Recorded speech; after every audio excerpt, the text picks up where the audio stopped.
मैं पूछ रहा हूँ तुम आ रही हो कि नहीं आ रही हो, हाँ या नहीं? दुनिया भर की बकवास नहीं, मैं नहीं आ सकता। अरे यार अभी तुम्हें बताया नहीं शाम को मेरा शो है, कैसे आ जाऊँ मैं? पागल पागल हो गई क्या तुम ना पहले तुम मेरी बात सुनो। हेलो हेलो, मेरी बात मिल रही है क्या तुम्हें? मैं ये कह रहा हूँ तुम्हें ना डिसाइड करना होगा, तुम्हें मेरे साथ रहना है कि नहीं रहना। नहीं रहना तो मत रहो, मैं रोजमर्रा की जिंदगी तुम्हारी जैसे नहीं बिता सकता। मुझे तकलीफ होती है, मुझे ना परेशानी होती है, मुझे ऐसे लगता है जैसे कोई आदमी लगातार बार बार मेरे सीने में खंजर घोंस रहा है और मुझे कुछ समझ नहीं आता। मैं जाकर चुपचाप बैठ जाऊँ,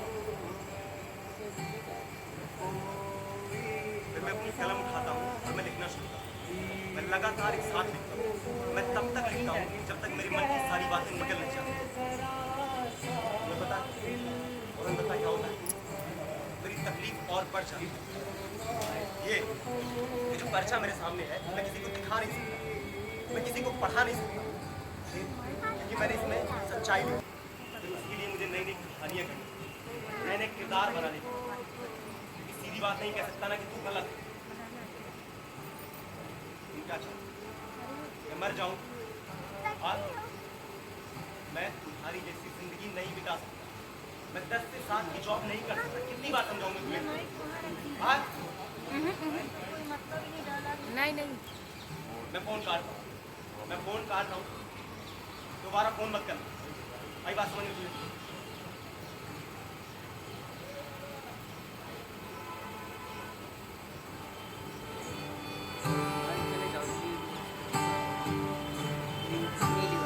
उम्मीदों के जवां झाड़ पर, उम्मीदों के जवां झाड़ पर छुरियों के जहर लगे हैं, बंदों के बीच यहाँ दूरियों के ढेर लगे। कहानी मिली क्या?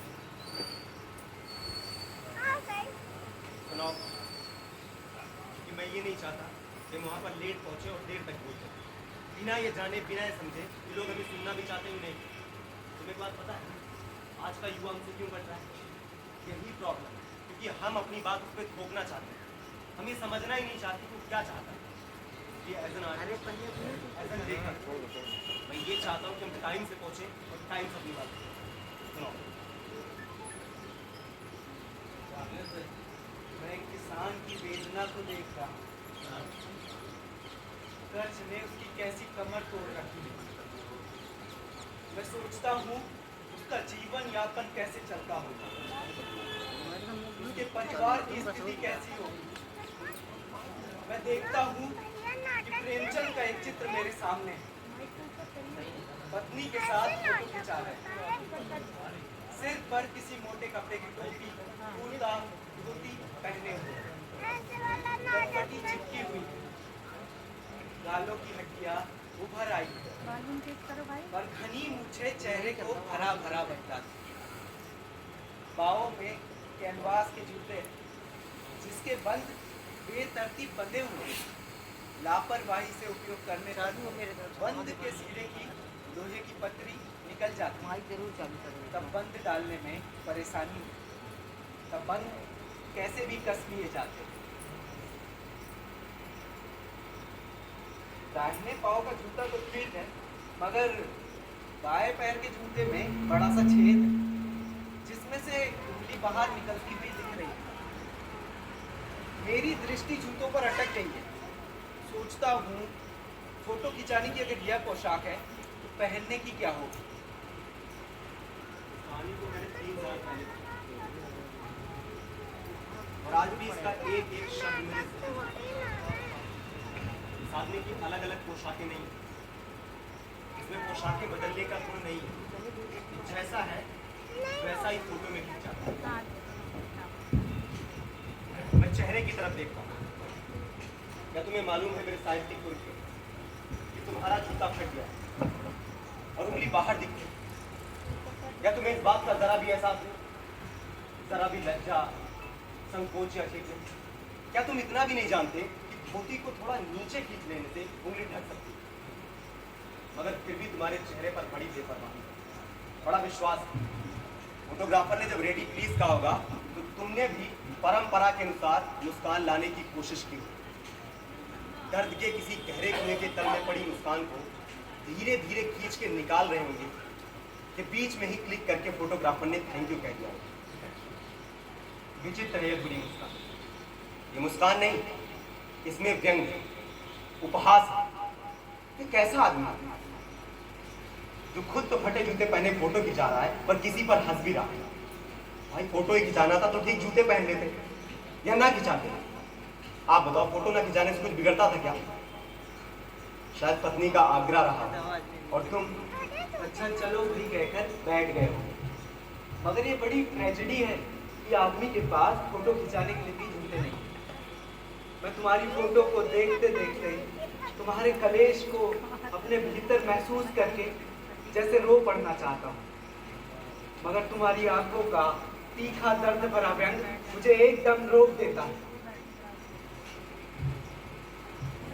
तुम फोटो का महत्व नहीं समझते।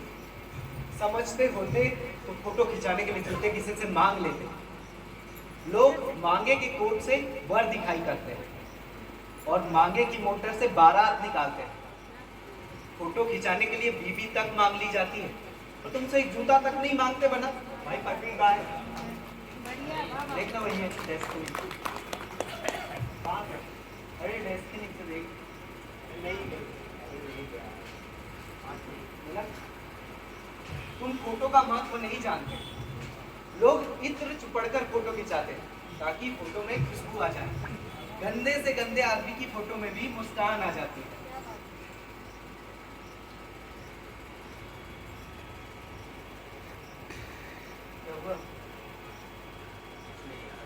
अरे बता। अब पता नहीं मेरा दिमाग कहाँ है। सुबह सुबह उससे लड़ाई किया, अब तैयार होकर उससे मिलने जा रहा है। पता नहीं कभी वो मेरी फीलिंग समझ भी पाएगी कि नहीं समझ पाएगी। मैं कैसे बताऊं उसको कि वो जिस दुनिया में मुझे लेके जाना चाहती है मैं कभी नहीं जा सकता वहां पे। मैंने इतना कुछ लिख के उसके लिए फाड़ के फेंका है, पता नहीं कभी वो सुन पाएगी कि नहीं। लेकिन एक बात कहना चाहता हूं, पता है कैसे हैं हालात। अगर मैं देखता हूं चमकते चांद या खिड़की से झांकती हुई पतझड़ में सुर्ख खोचरी की हिम्मत, अगर मैं छूता हूं आपके करीब अदृश्य रात या झुर्रीदार तरफ, ये सब चीजें मुझे तू कर दी जाती। मानो हर वो मौजूद चीज, खुशबू, रोशनी, धातु, सबकी सब नन्ही कश्तियां जो मुझे ले जाती हो तुम जो टापू थी मेरे इंतजार का। और अब अगर धीरे धीरे कम कर दो मुझे चाहना और धीरे धीरे मैं, अगर अचानक तुम मुझे भूल जाओ और बंद कर दो मेरी राह तकना, तो मैं उससे भी पहले तुम्हें भूल चुका हूँ। इन बातों ने तो मुझे हिलाकर रख दिया। अरे वो भाई साहब कहाँ चले गए? 6 बजे का शो है, कहानी आगे सुनाओ। टोपी 8 आने में मिल जाती है और जूते उस जमाने में 5 रुपए से क्या ही कम के मिलते हो। क्या तुम भी जूते और टोपी के अनुपातिक मूल्य के मारे हुए थे? यह विडंबना इससे पहले मुझे कभी नहीं छोड़ी। जब मैं तुम्हारे फटे हुए जूते देख रहा हूँ तब तुम महान कथाकार, उपन्यास सम्राट, युग प्रवर्तक, जाने क्या क्या कहलाते थे, मगर फोटो में तुम्हारे जूते फटे हुए हैं। मेरा जूता भी कोई अच्छा नहीं है, जो ऊपर से अच्छा दिखता है, उंगली बाहर नहीं निकलती, मगर अंगूठे के नीचे तला फट गया। अंगूठा जमीन से घिसता है और पैनी मिट्टी से रगड़ खाकर लहू लुहान हो जाएगा, पूरा तला गिर जाएगा, पूरा पंजा छिल जाएगा, लेकिन उंगली बाहर नहीं दिखेगी। तुम्हारी उंगली बाहर दिखती है पर पांव सुरक्षित। मेरी उंगली ढकी हुई है पर पंजा नीचे घिस रहा है। तुम पर्दे का महत्व नहीं समझते और हम पर्दे पर कुर्बान होते हैं। देखो, तुम फटा जूता बड़े ठाट से पहने, मैं तो नहीं पहन सकता। फोटो तो जिंदगी बनना खिंचाओ, शायद कोई जीवनी बिना फोटो की छाप दी जाए। तुम्हारी व्यंग मुस्कान मेरे हौसले पस्त कर देती। क्या मतलब है इसका? कौन सी मुस्कान है? क्या होरी का गोदान हो गया? क्या पूछ की रात नीलगाय हल्कू का खेत चल गई? क्या सुजान भगत का लड़का मर गया क्योंकि डॉक्टर क्लब से नहीं आ सके? नहीं, मुझे लगता है माधव औरत के कफन के चलने के पैसे की शराब पी गया। वही मुस्कान मालूम होती है। मैं तुम्हारा जूता फिर देखता हूँ, कैसे फट गया ये मेरी जनता के लेखक। क्या बहुत चक्कर काटते रहे? क्या बनिए के तगादे से बचने के लिए मील 2 मील का चक्कर लगाकर घर लौटते रहे? चक्कर काटने से जूता घिसता है, घिसता नहीं। तुम्हें पता है, कुंभन दास का जूता भी फतेहपुर सीकरी जाने आने में घिस गया था। उसे बड़ा पछतावा हुआ। उसने कहा, आवत जात पन्हिया घिस गए, बिसर गयो हरिनाम। और ऐसे बुला बुला कर देने वालों के लिए उसने कहा था, जिनके देखे दुख उपजत है, तिनको करबो परे सलाम। चलने से जूता घिसता है, फटता नहीं। फिर तुम्हारा जूता कैसे फट गया?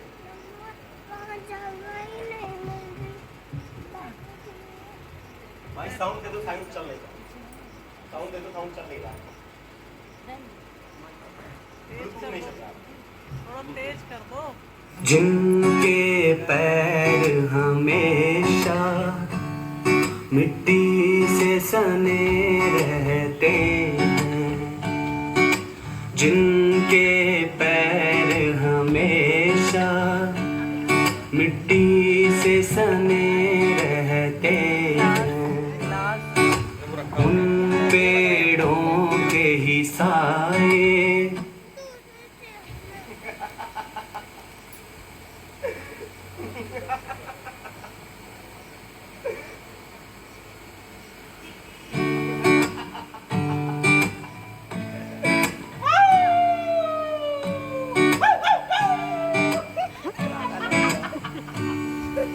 जिनके पैर हमेशा मिट्टी से सने रहते हैं, जिनके पैर हमेशा मिट्टी से सने रहते हैं, उन पेड़ों के ही साए। मुझे लगता है तुम किसी सख्त चीज पर ठोकर मार रहे हो। कोई चीज जो परत पर परत सदियों से जमी हुई, उस पर तुमने ठोकर मार मार कर अपना जूता फाड़ लिया। कोई टीला जो रास्ते के बीच में खड़ा हो गया था, उस पर तुमने अपना जूता आजमाया। तुम उससे बचकर उसके बगल से भी तो निकल सकते थे। टीलों से समझौता भी तो किया जा सकता है। सभी नदियां पहाड़ नहीं फोड़ती है, कई रास्ता बदलकर उसके बगल से भी निकल जाती है। तुम समझौता भी तो कर सकते थे। क्या तुम्हारी भी वही कमजोरी थी जो घोड़ी को ले डूबी? वही नेम धर्म वाली कमजोरी। नेम धर्म उसके लिए बंधन था, मगर तुम्हारी मुस्कान देखकर मुझे ऐसा नहीं लगता कि नेम धर्म तुम्हारे लिए बंधन रहा और तुम्हारे लिए मुक्ति हो। तुम्हारे पाँव की उंगली मुझे संकेत करती सी लगती है। जिसे तुम घृणित समझते हो, उसकी ओर हाथ की उंगली से नहीं, पाँव की उंगली से इशारा कर रहे हो। तुम्हारा इशारा उस तरफ है जिस तरफ तुमने ठोकर मार मार कर अपना जूता फाड़ लिया। मैं समझता हूँ, तुम्हारी उंगली का इशारा भी समझता हूँ, और ये व्यंग मुस्कान भी। तुम हम पर या हम सभी पर हंस रहे हो। उन पर जो जूता बचाकर, उंगली बचाकर चल रहे हैं, जो टीले को बचाकर बाजू से निकल रहे हैं।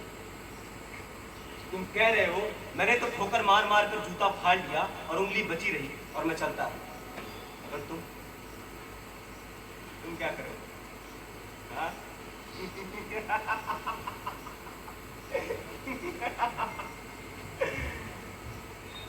चलो, हम किसी और दुनिया में चलते हैं, जहां पे कोई ना हो, वहां पे तुम रहना और मैं, और रहेंगे सूरज, चांद, धरती, आसमान, पेड़ रहेंगे, पक्षी रहेंगे, नदियां, झरने, तालाब, सब रहेंगे।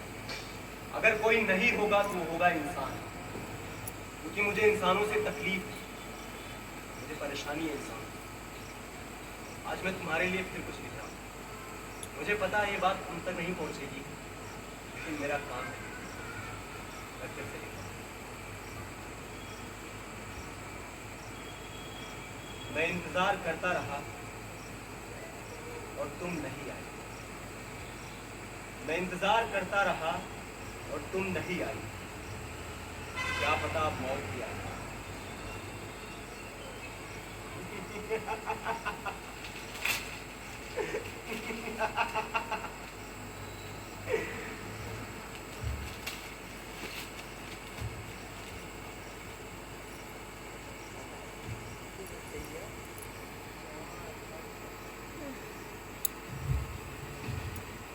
आखिर कब तक इस तरह लिखकर फाड़ते रहोगे?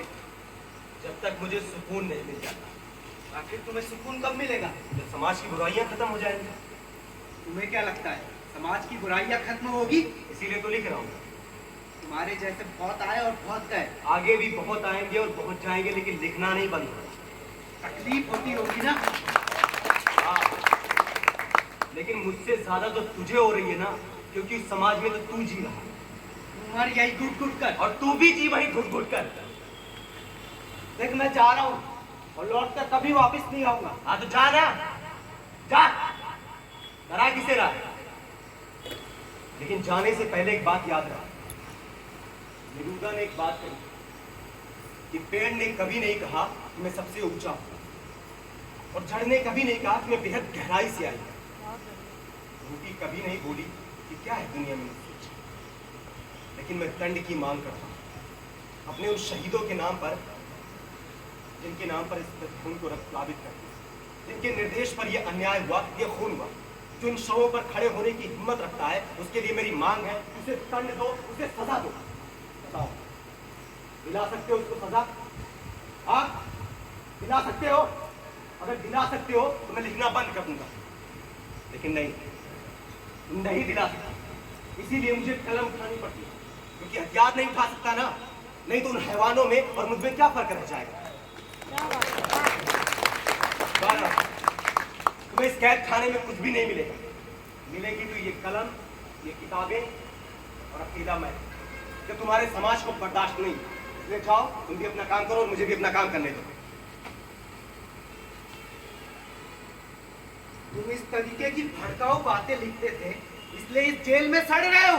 भड़काऊ बातें नहीं लिखता मैं सच्चाई लिखता हूँ, जो तुम्हारे समाज को पसंद नहीं है। कुचल दिए जाओगे। डरता नहीं मैं, डरते हो तुम, तुम्हारा समाज और तुम्हारा राजा। इसीलिए मुझे इस कैद खाने में कैद करके रखे। बहुत बढ़िया। लेकिन तुम्हें क्या लगता है मेरा लिखना बंद हो जाएगा? हाँ, मेरा लिखना बंद नहीं होगा। मेरा लिखना तब बंद होगा जब मेरी आखिरी सांस बंद होगी। मैं लिखता रहूंगा।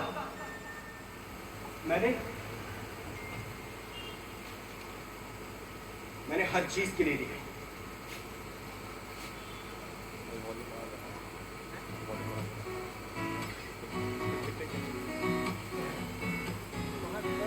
मैंने अपने प्यार के लिए लिखा। फूलों की लाशों तब लिखा में ताजी भी चाहता है, जब पेड़ों को बेरहमी से काट दिया। ताजी भी चाहता है। मैंने तब लिखा चूतिया जब रोड खराब होने की वजह से एक्सीडेंट। फूलों की लाशों में मैंने तब लिखा जब बेजुबान जानवरों को बेरहमी से मार दिया। आसमान में उड़ने क्या करते की हो? जिद है, हाँ? मैं पूछना चाहता जिंदा है। हूं। मैंने तब लिखा जब छोटी सी बच्ची का दुष्कर्म किया गया। मैं पूछना चाहता हूँ आपसे, हाँ, कि क्या गलती थी उसकी? बताओ ना आप मुझे, क्या गलती थी उसकी? मैंने हर चीज के लिए लिखा और मैं लिखता हूँ। लोग मुझे रोकते रहेंगे, लेकिन मेरा लिखना नहीं बंद। मेरी स्याही खत्म हो सकती है और मेरा लिखना नहीं बनेगा। लोगों को लगता है कि मैं कैद खाने में बंद कर देंगे तो हमारा लिखना बंद हो जाएगा। नहीं, मैं लिखता रहूंगा।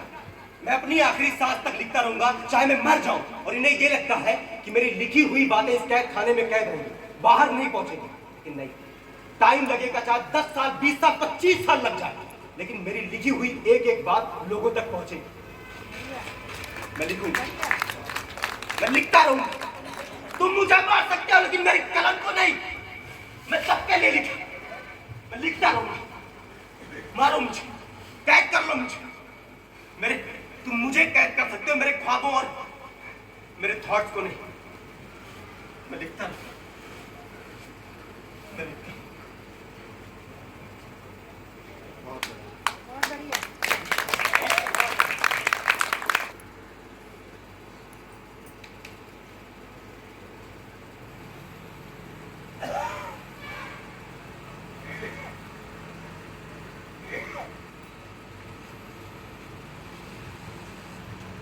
Yeah.